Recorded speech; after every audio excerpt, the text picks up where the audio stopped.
Good morning. I'm Bonnie Gardner, co-chair of the Public Affairs Forum of the First Unitarian Universalist Church, 4700 Grover Avenue. Welcome to today's forum. You can find out more about our forums by going to our website at www.austinuu.org. And now, my co-chair, Leslie Currens, is going to be introducing today's speaker, Michael Brick. Leslie, thank you. Thanks, Bonnie. Michael Brick is a former New York Times reporter who spent about a year profiling the lives of students, teachers, administrators, and parents at a troubled high school here in Austin to produce the wonderful book, Saving the School, published in 2010 by Penguin Press. The Washington Post called this book a compelling, enlightening account of a school community rising to save itself in the unforgiving, data-driven, often nonsensical world bequeathed to public education. Michael graduated from a public high school in the suburbs north of Dallas. He joined the New York Times in 2001, and while there, he covered the aftermath of 9/11, the collapse of Enron, and Hurricane Katrina, among other things. He now lives in East Austin with his family, and I'm very pleased to introduce Michael Brick.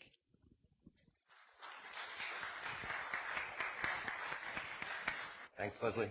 The book came out in 2012. You're going to make me feel like a slacker working on the next one. It's in 2010. I've still got time to get the next one. I'm just teasing you. Thanks for inviting me, everybody. Thanks for coming out. It's no secret at this point that public education has become one of our country's most pressing social, economic, and even moral problems. There's been no shortage of study into the topic from Bill Gates Foundation on down. For me, as a journalist,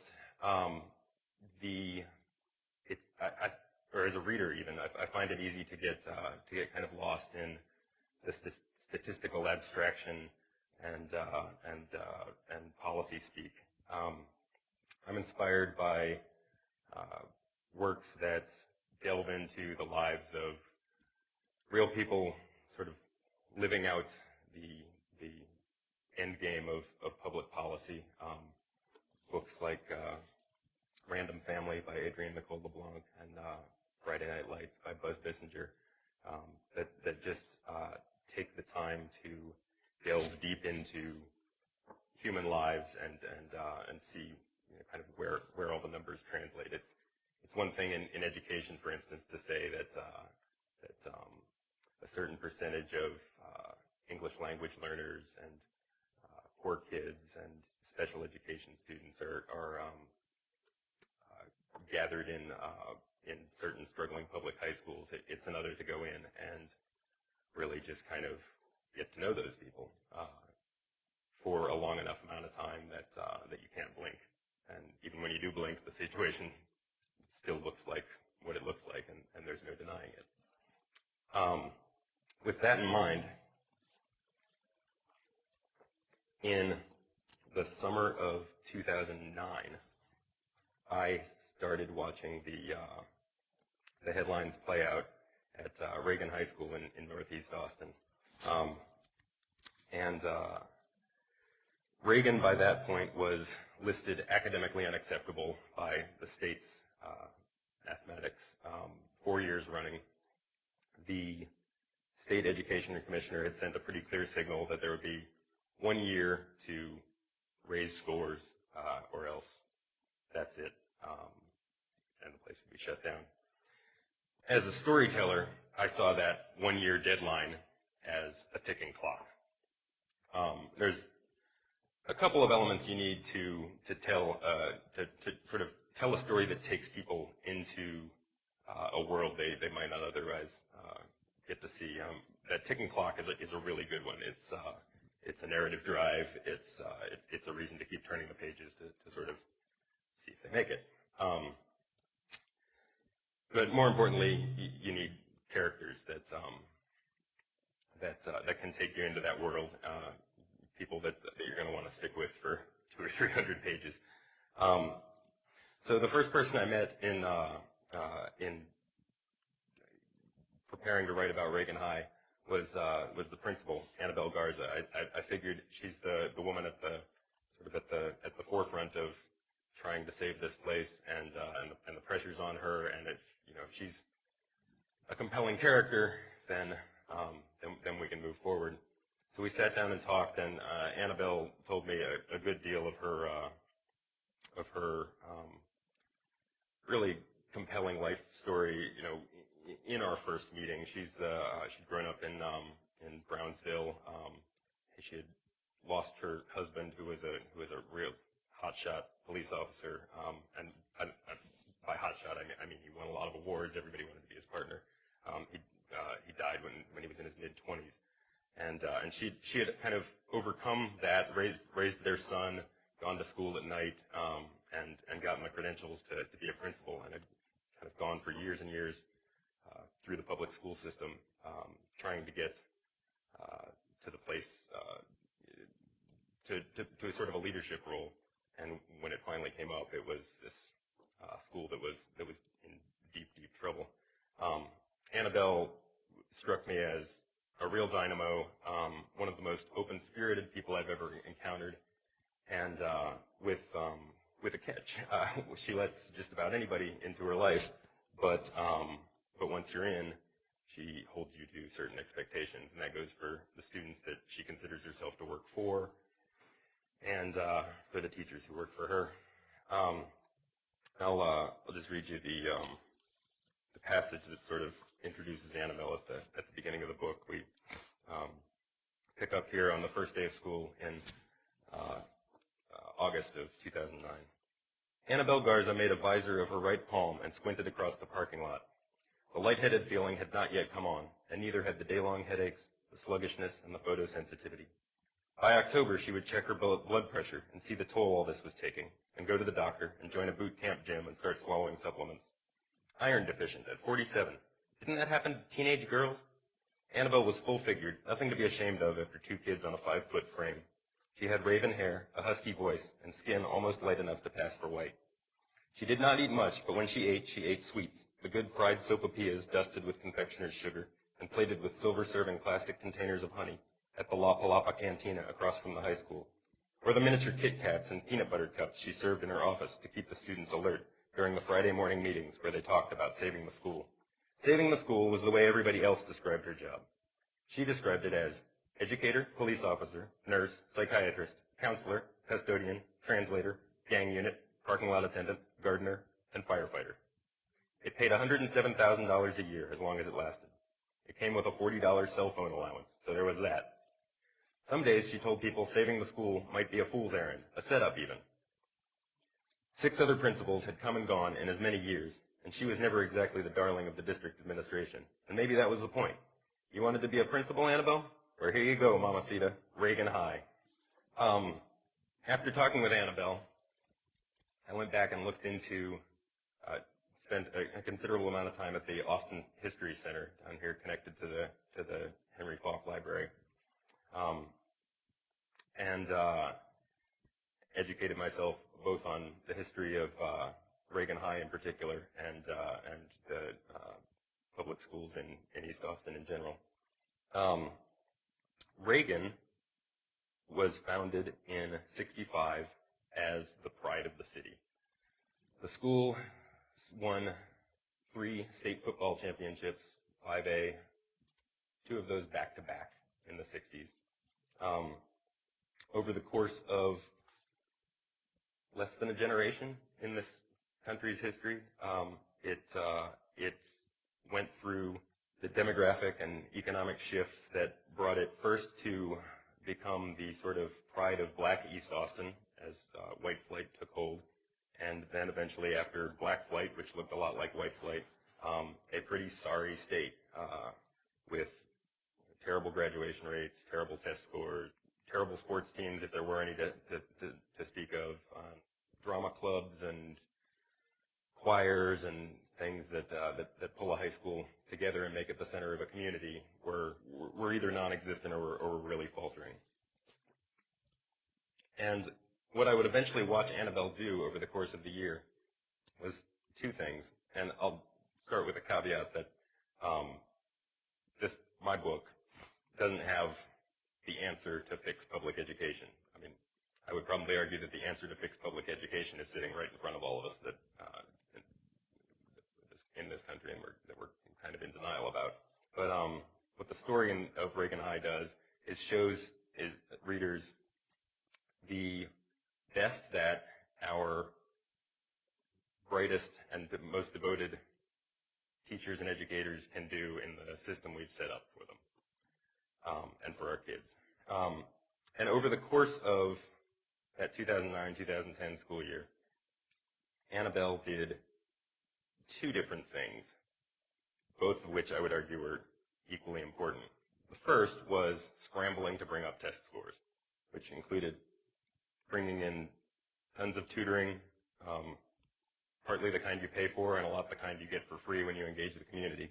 And the second was that engaging the community part, because Annabelle recognized that if she just taught to the test and brought up the test scores this year, there would be year after year of kids coming in that needed this frantic scramble, and eventually there's hardly any point in saving a school to continue doing that.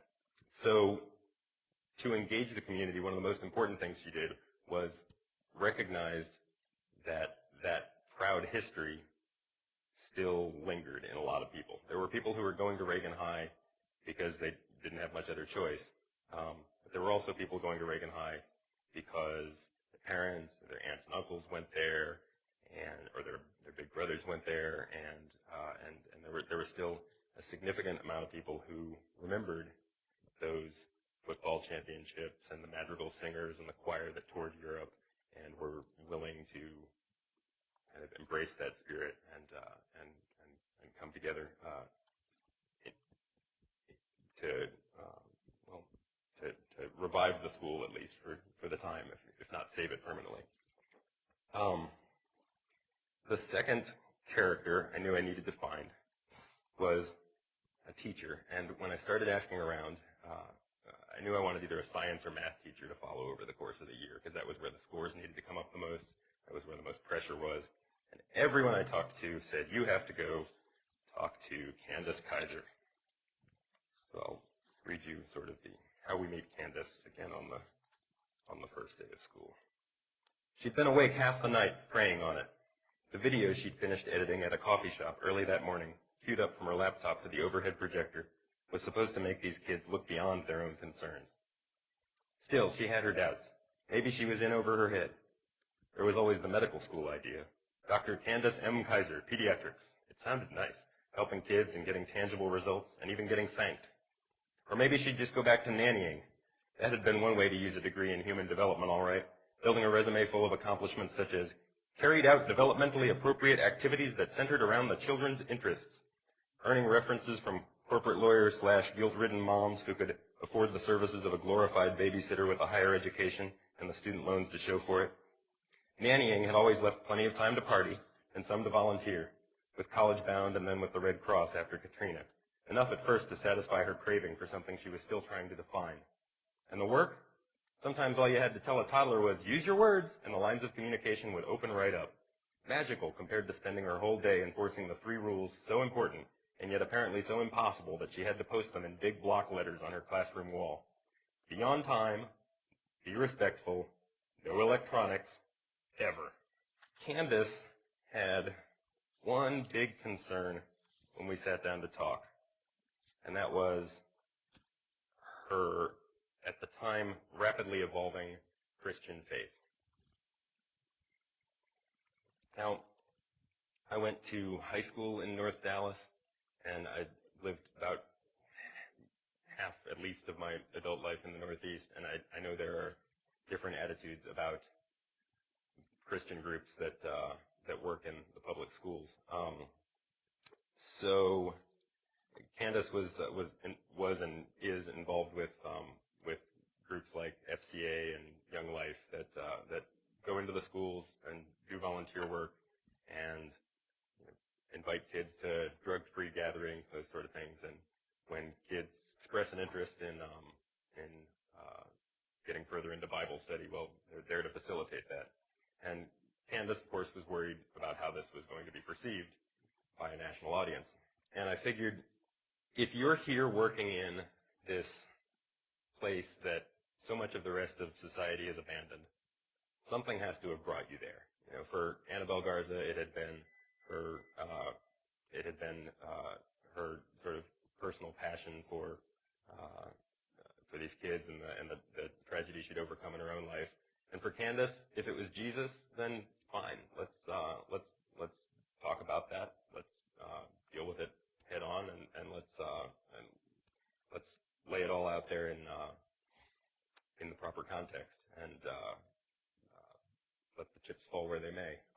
And sure enough, to this day, you can go look up and find an atheist website on the internet where Candace is, the worst person in the world, and slagged in all their comment sections. But at a certain point, there's only so much you can control, I suppose.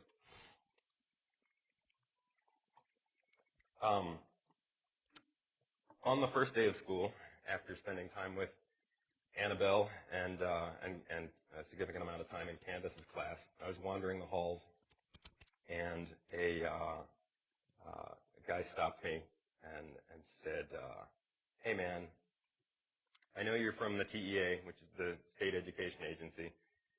I know you guys are looking at us real hard this year because you're walking around here carrying this notebook, and I just want to tell you that that I went to high school here. I played on the basketball team. I played in the band. I'm back here as a teacher, coaching the basketball team. I feel like we got a chance this year.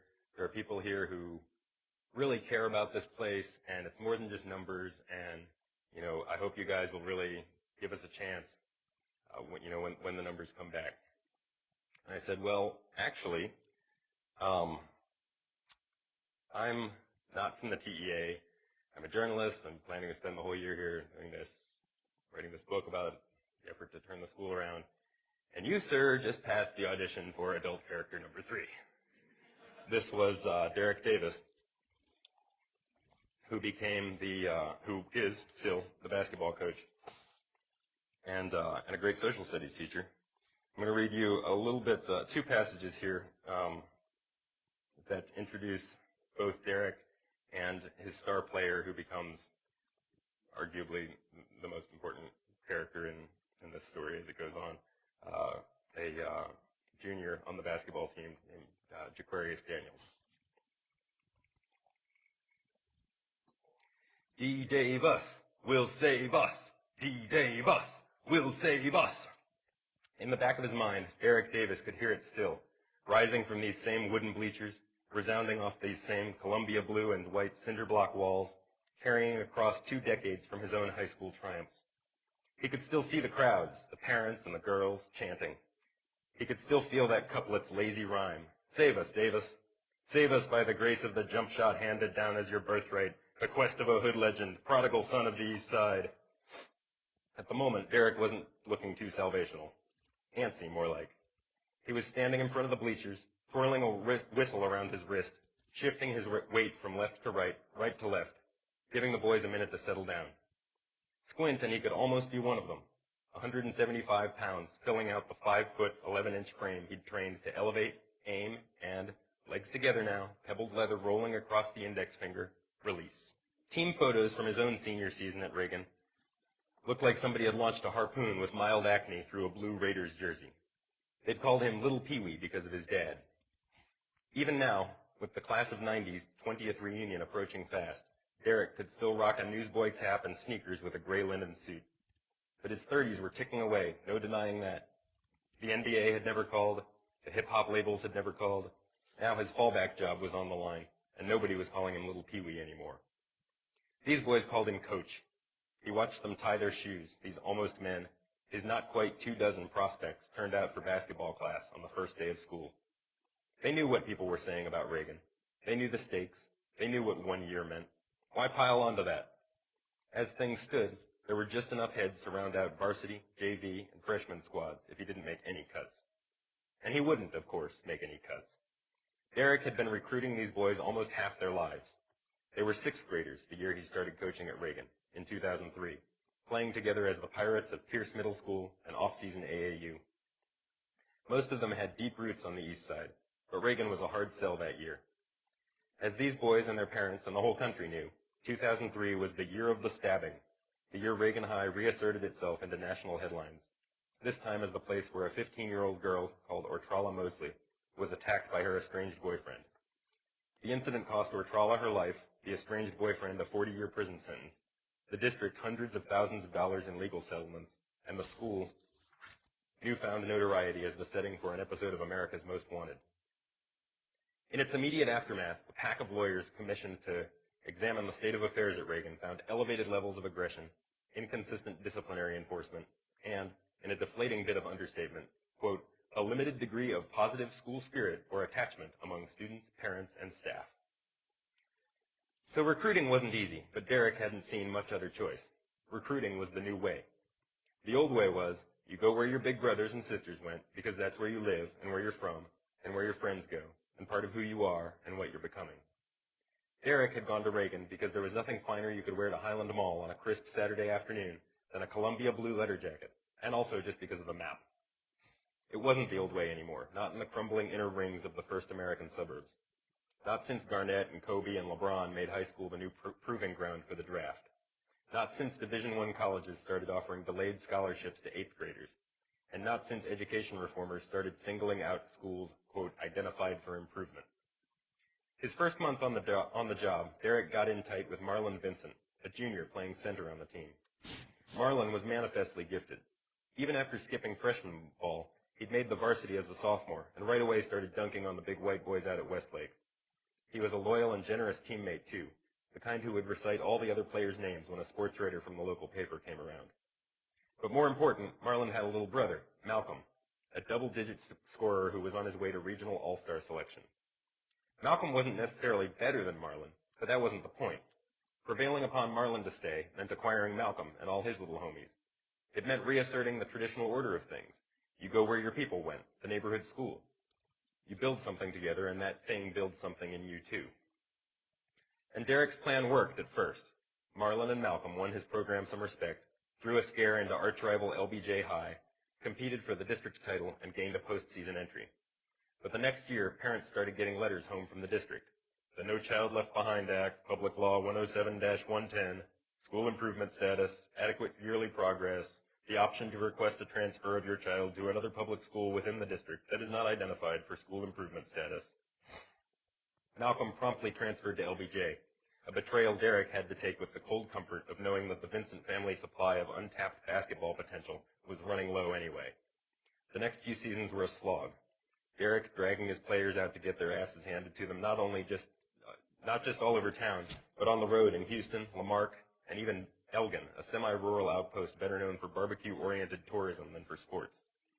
He'd play any team that would put the school where that girl got stabbed on its schedule, an approach that brought the Raiders to the far-flung home gyms of no small number of powerhouse squads looking to pad their records by teaching some East Side thugs who didn't look so scary getting off the bus way out in Pflugerville or Dripping Springs or BFE, wherever, a thing or two about hard fouls and the ad hoc laissez-faire jurisprudential philosophies of ex-urban hometown referees. It was around that time that basketball scouting sites stopped posting statistics from Reagan, and it was around then that Derek finally got JQ.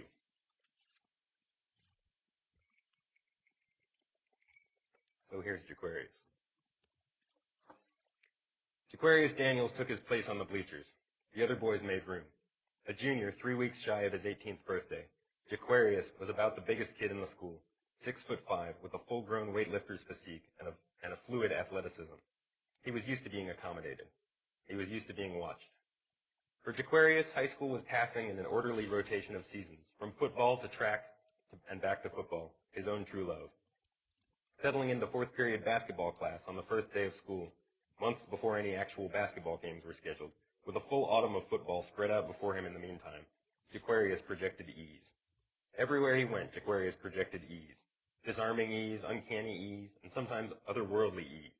Disengaged ease. Unnatural ease. He was like Black Fonzie standing there, Of course he could attract D1 football scouts to watch the Raiders suffer another humiliating beatdown at Nelson Field.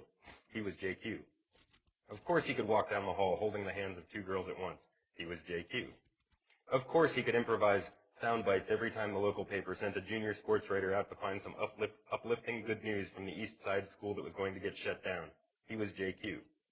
And of course he expected to earn a business degree, which of course he wouldn't have any use for until his triumphant return from a storied NFL career. At which point, of course, he would deploy his hard-earned acumen toward the management of his image, his wealth, and his endeavors to give back to the community. He was JQ. And being JQ meant letting it all hang out. His mama came from a West Texas hick town, so what? His sister and his two brothers all came from different daddies, whose didn't? None of the daddies had stuck around, well, whose had? He was quarterbacking a football team that couldn't catch, didn't block, and seemed allergic or perhaps even conscientiously opposed to tackling. Well, all the more reason to admire his singular devotion. Because all those things, if you wanted to be JQ, as opposed to just another oversized and athletically gifted East Side kid, all those hard things had to look easy. So when his sister got hauled to the principal's office, when his stepdad turned up on the sidelines looking all wild man, when the family car broke down yet again, Jaquarius could always be seen gliding across the courtyard the next day, conspicuous grin conspicuously subdued, earbuds in, head above the crowd, nodding up and down just enough to show he was agreeing in principle with every thunderous downbeat. Also, he had a 3.4 grade point average. He looks like he's doing it effortlessly when I watch him, his football coach had said on TV sophomore year when the local CBS affiliate pronounced Jaquarius Athlete of the Week for rushing 317 yards to score 4 touchdowns in a single game. The sky is the limit for this young man because of his attitude, his work ethic. He's got his head on right. At the moment, Jaquarius had his head on straight forward, chin up, clocking Coach Davis. Maybe his mind was on football, but his basketball shoes were tied. It's a big spoiler. They made the numbers. If you've followed the news at all in this town, you know that Reagan High is still around and doing reasonably well. And by the end of the story, by the end of the year that we trace events at Reagan High, the numbers come up, and I hope that the story of that year, what did and didn't happen, and leaves readers to better understand what's happening in schools like Reagan High all over the country, schools that are on the brink and caught in this sort of downward spiral, to better understand the devotion that so many of our teachers all over this country have, give their work, and the sort of trap that we've set up for them. I hope it shows what can be accomplished with a lot of hard work and love, and what can't. And I hope that people walk away inspired, but also kind of angry. So thanks again for having me here today, and I'm happy to take your questions. Raise your hands high if you have a question, please. Do you have one, Douglas? During your presentation, you hinted at, you said there's a solution in front of us all. You want to elaborate on that a little bit? Oh, it's send your kids to public school. If we all did that, goodness gracious. Then that's the hardest question of all, of course. There was a time in this country's history where we were striving toward the pursuit of an ideal of an equal, unified public education for all of our kids. We never got there. We never got close to getting there. But we tried, and for a while it was the goal, and we backed away from that and found new and different ways to opt out. They've gone by different names over the years. Currently, the charter school movement is the most popular vehicle for opting out. And this question is hard, borderline impossible. I'm a parent. I live 6 blocks from Reagan High. got a while before I'll have to make that decision. My kids are, pretty young, but it's hard to fault people for wanting the best for their own kid. You only get one chance at this on your way through life, and it's easy to stand here and say, let's all rally around public schools and send our kids there, but there's a bit of a okay, you go first. That makes this stuff really, really difficult.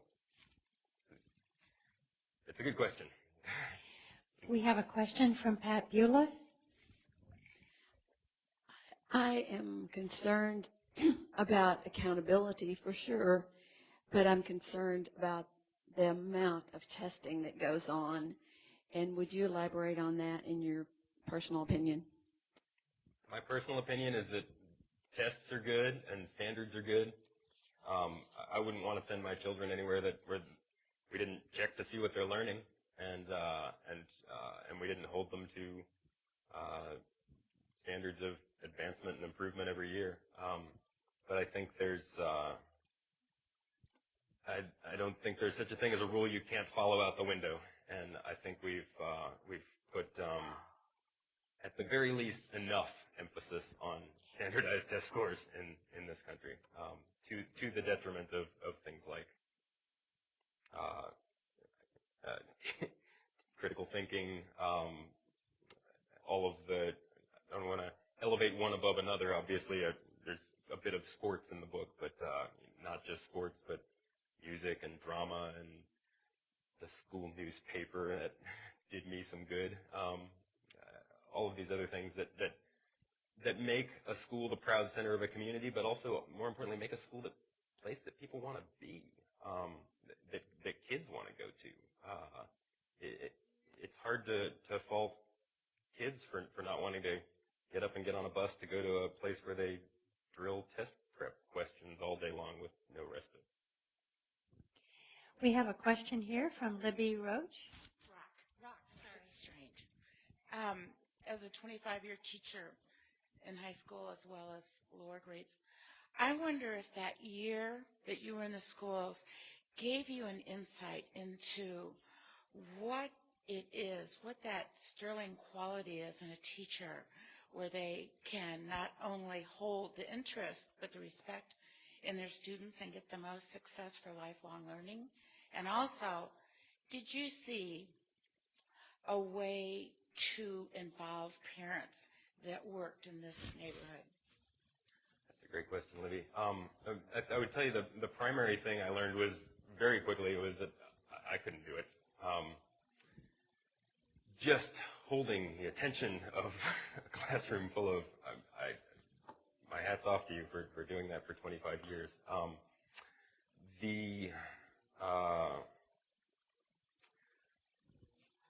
I guess one thing I would want to make sure that this book doesn't do is treat Annabelle and Derek and Candace as some sort of exception, some sort of superheroes that are doing something nobody else is doing. That's what a lot of education books focus on. One sort of tough as nails principal who has the answer that everybody should fall in line and do what he or she is doing. I haven't written about Annabelle and Candace and Derek because I think that they're exceptional in the dictionary definition of that word. I've written about them because they're really good and they're really passionate and they care, but I've written about them because I think they're sort of exemplary of what countless teachers are doing in schools like Reagan High and, obviously in much better funded schools as well, all over the country, and in the charter schools. I'm sure that there's no lack of caring and passion and devotion to the job that spread out in schools all over the country. What was the second half of your question? I'm sorry. Engaging the parents. I'm sorry. Involvement. That's another tough one, but obviously another really important one. I think that I hate to keep dwelling on sports, but it's true that I mentioned Buzz Bissinger's Friday Night Lights book earlier, which is, if you've ever read that, it's sort of a parable of, or a cautionary tale of, what happens when we put way too much emphasis on sports in schools. But there's one thing that sports really can do is kind of bring people into the school, bring people into caring about it and getting them involved. It's hard to start a conversation with somebody who's not there. So if the school play or the basketball team or the football team or the band gets parents drawn in, then great. But I'm afraid the sad answer to your question is that no, I certainly didn't see anything that was uniformly effective at getting parents who either don't care or just don't have the time. Because that's another factor. I think you can't just completely blame parents who are working 2 and 3 jobs for not being at every PTA meeting. So. We have a question from Kent Stewart. Okay, Reagan survived.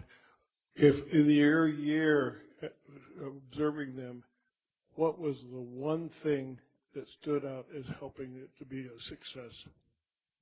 Helping the students to be a success? It was definitely drawing in the community. And the community means a wide range of the parents of current students, but also alumni, people who just live in the neighborhood, and this is where the church issue that I talked about earlier gets a little bit tricky. Anybody that wants to criticize Candace Kaiser for involving the students with her church has to explain where the 600 volunteers who came in and tutored kids to get them to help pass those tests over that year. Where else you're going to get that kind of pool of volunteers? Those people were there because they had devoted themselves to a cause bigger than their own lives. They had unselfishly said, I'm part of this church. The church's mission is to help others. Here's people who need help, so they're there. That's the church that Candace belonged to, but it's also several other much longer established churches in the neighborhood. So drawing in the community, giving people around the school, both physically and alumni who far-flung alumni, a reason to help out. I think that was probably the most important thing in terms of helping both the school and the students succeed. We have a question from Jim Bryce. Your discussion and your observations are very much on point, and your recommendation, send your children to public school, is an important recommendation. One of the things that appears to be collateral damage, in my opinion, from effectively defunding the schools through things like charter schools and other alternatives, et cetera, is the effect it's going to have on special education, the students that are receiving special education, which here in AISD, I can say from personal experience, is quite good and quite impressive. There's as there's a move toward other schools, there'll be cherry picking, it appears, so that those students who are not in need of special education will probably be going to the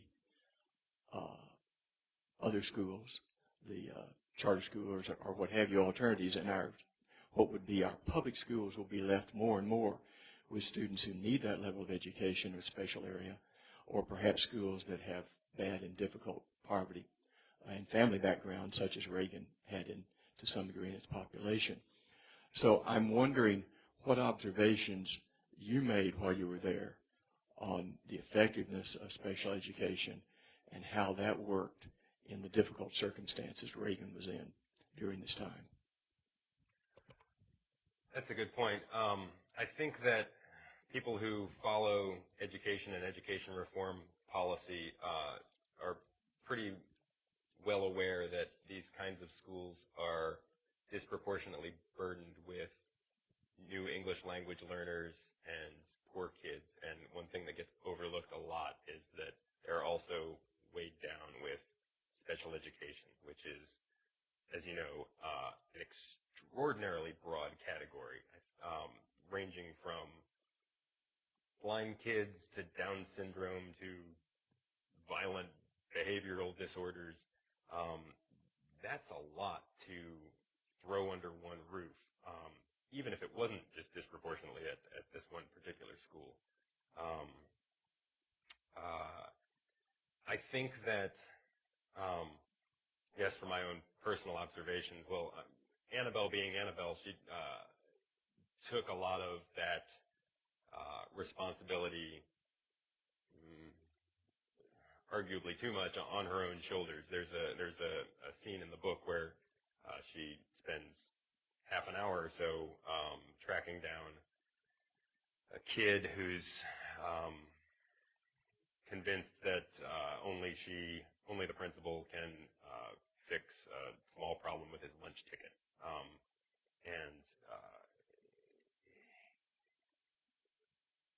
And this is while she's got sort of management of this entire place on her plate. I don't know to what extent other principals and teachers do that, but considering that you have to be kind of the caring and sympathetic type to get into that line of work in the first place, I don't imagine Annabelle's the only one who can't resist reaching out a little bit more of her personal time to somebody that needs a little bit extra help. And if you add up those hours in the day, your priorities have to go somewhere. I'm not sure that answers your question, but I'm not sure I have the answer to it. Again, there's it's a big problem for certain. We have a question from Russell Eskew.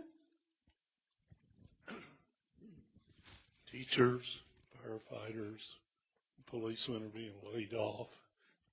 Is that a tragedy? I'm sorry, what? Teachers?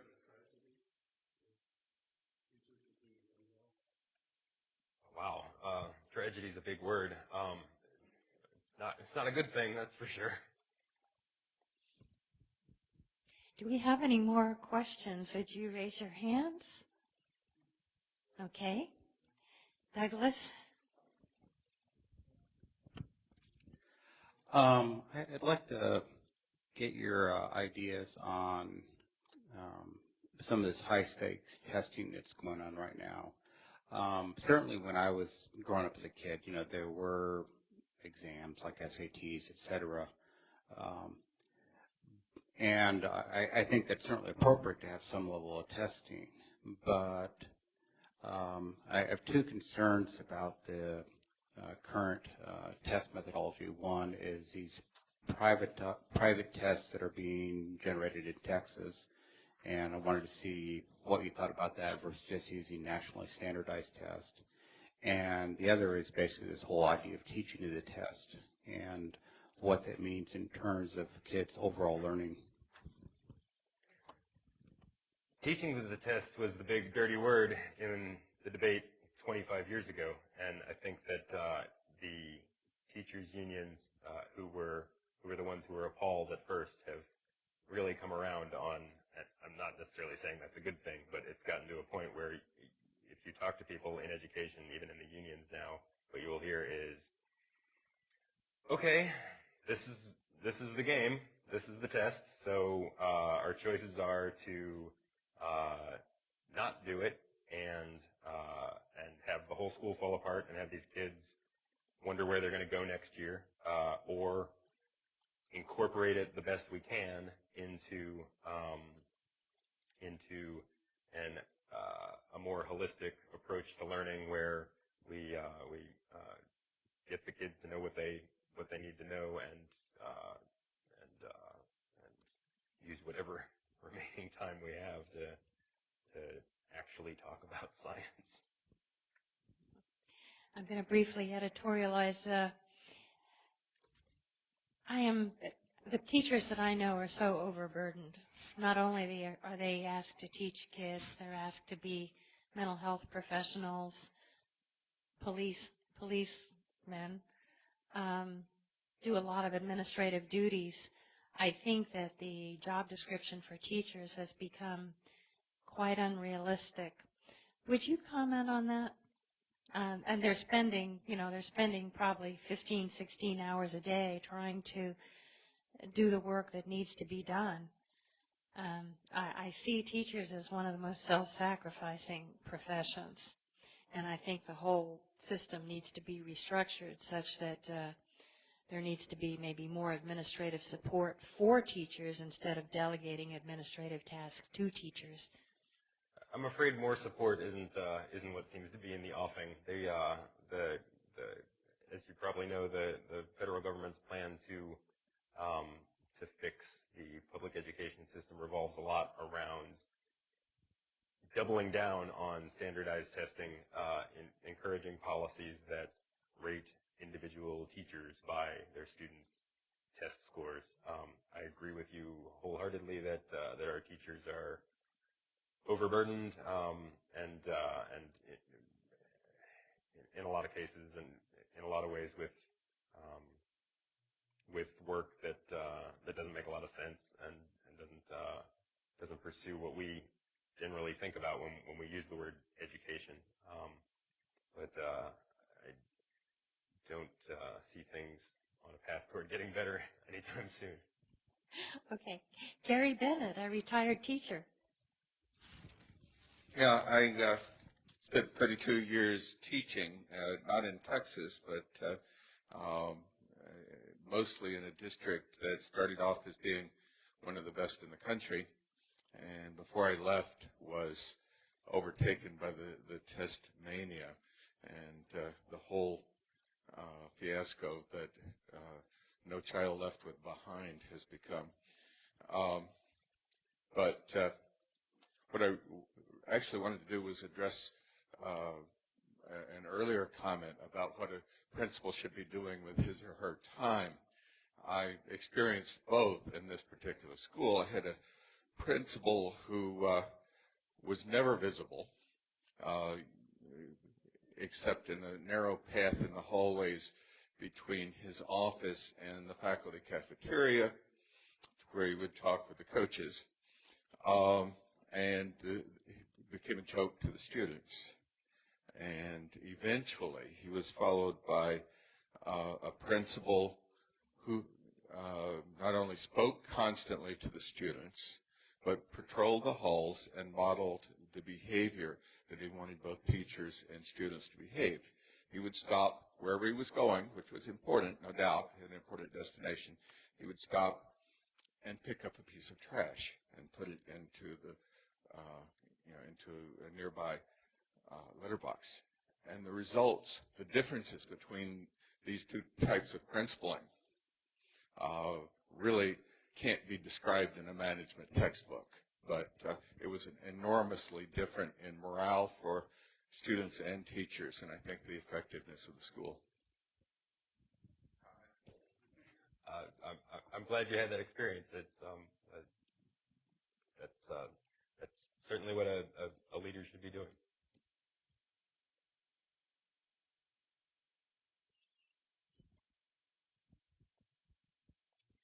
We have a question here, and then Leslie Kearns.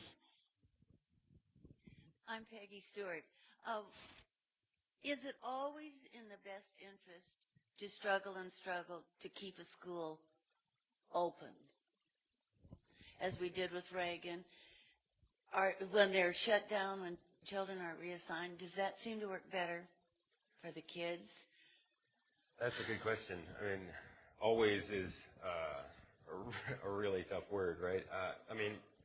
I think that it's important to do these things deliberately. And what I hope to accomplish with the book is to take a good hard look at what we're throwing away when we close a public school and the turmoil that we're creating, not just in closing one, but in, it almost seems like far worse than the closing itself is the years-long process of hanging it over people's heads. That is just can have wildly different effects on morale all at the same time. You better believe the kids know what's going on and are affected by it. So I certainly wouldn't say it's always the best idea to save your neighborhood public school if when it's in trouble. I think it's always a good idea to take a good hard look at why you're getting rid of something and what value it might have had and might continue to have before you make a decision like that. Leslie Kearns? Thanks. I've actually read the book. I enjoyed it quite a lot, and I think I noted that it seemed what the kids really responded to was having adults that seemed to actually care about them, and that's what motivated them to learn.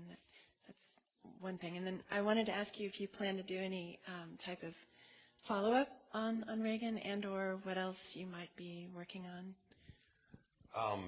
You're absolutely right. The having people who take an interest in your life and development and education is there's just no substitute for it, and kids, even in the most difficult circumstances, recognize it and respond to it. I have kept up with a good number of the people I met and wrote about at Reagan High, and have continued to chronicle their progress occasionally in the school's progress in various forums. I've got some ideas kicking around for the next thing. One thing I learned from doing this book was after it's 3 or so years of effort, you don't want to pick something too lightly, but you also don't want to get paralyzed looking for the perfect thing. So I'm somewhere between those two poles right now. We have a question here. Hey, Spencer Holbert here. Hey, Michael. Question I've got, we haven't touched on East Memorial High School at all yet. And so is East Memorial Reagan 2.0, or is there unique circumstances, and how can we fix that situation? Because it's about to happen. Yeah, at the time when I started looking into, started following what was going on at Reagan, East Side was being put across as the sort of new model that the reformers had in mind. Shut down a place that isn't working and sort of reimagine it as something very futuristic. They had split East Side into two different tech academies, the Green Tech and the Global Tech or something like that. And over the course of the year, the numbers just didn't play out the way they were supposed to, and putting the school at the state that you pointed out. I didn't spend my time studying what happened at East Side, so I hesitate to speculate on why that particular school of the future didn't work out. But they weren't doing what they were doing at Reagan. We have a question from someone in our audience. Did they still have advanced classes when you were there, and how did that work? Like AP classes? Yes. And, there's a bit of that going on. There was a much greater percentage of the budget, as I said, devoted to special education and technical classes, which are really important. As Annabelle Garza points out over and over again, getting a high school diploma with some solid grounding in automotive repair or it was woodworking 40 years ago, but some sort of more modern variant of what used to be called shop class can give you a way to make a living while you try to pursue an associate's degree or even a bachelor's degree without necessarily going into crushing debt over it. She had been sort of, in a way, through that herself, working as a Spanish teacher and going to school at night to get her master's degree. So she definitely saw a lot of value in getting kids the sort of training that can prepare you to, build a career or work your way through some higher level of education. Now, since that year that they brought the numbers up and sort of threw off the yoke of the academically unacceptable label, there's been a pilot program at Reagan.